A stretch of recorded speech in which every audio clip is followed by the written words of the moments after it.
آپ کو دیکھو کہ مکی زندگی میں کتنا آپ کو ستایا گیا،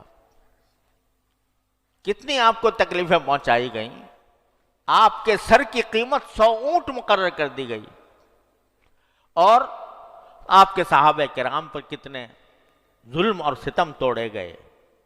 لیکن جب آپ فاتح کے طور پر داخل ہوئے مکہ مکرمہ کے اندر، تو حضرت انس فرماتے ہیں کہ مجھے وہ منظر یاد ہے کہ رسول کریم صلی اللہ علیہ وسلم گھوڑے پر، ناقہ پر سوار ہیں، اور ناقہ پر سوار ہو کر حرم کی طرف تشریف لے جا رہے ہیں فاتح بن کر.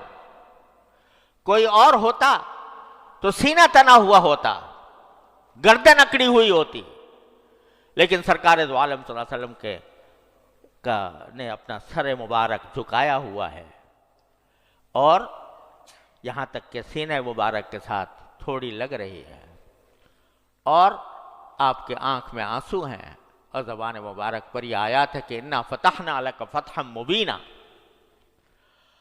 اور اعلان ہے، عام اعلان ہے، جو لوگ آپ کے خون کے پیاسے تھے، جو لوگ آپ کے صحابہ کرام کو ظلم و ستم کے پہاڑ جنہوں نے ان کے اوپر توڑے تھے، ان سب کے بارے میں نام لے لے کر اعلان کرتے ہیں. من دخل دار ابی سفیان فہو آمن. جو ابی سفیان کے گھر میں داخل ہو جائے گا اسے امن، جو ہتھیار ڈال دے گا اسے امن ہے، جو مسجد حرام میں داخل ہو جائے گا اسے امن ہے. اور جب سب جمع ہو گئے، وہی لوگ، وہی ظالم جب جمع ہو گئے تو فرمایا لا تثریب علیکم اليوم انتم الطلقاء.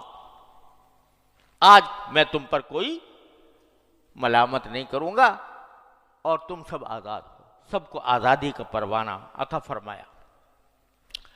تو یہ بھی رسول کریم صلی اللہ علیہ وسلم کی سنت ہے.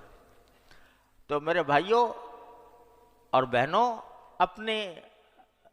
اپنے طرز زندگی کے اندر، اپنے معاملات کے اندر، دوسروں کے ساتھ برتاؤ کے معاملے میں نبی کریم صلی اللہ علیہ وسلم کی سنتوں کو اپنانے کی ضرورت ہے.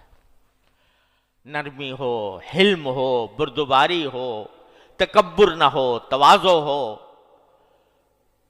دوسروں کا اکرام ہو، اور دوسروں کے ساتھ، خلق خدا کے ساتھ محبت ہو.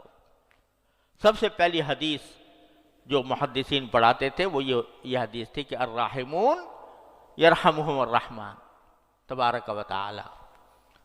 جو دوسروں پر رحم کرتے ہیں، رحمان ان پر رحم کرتا ہے. ارحموا من فی الارض یرحمکم من فی السماء. تم زمین والوں پر رحم کرو، آسمان والا تم پر رحم کرو.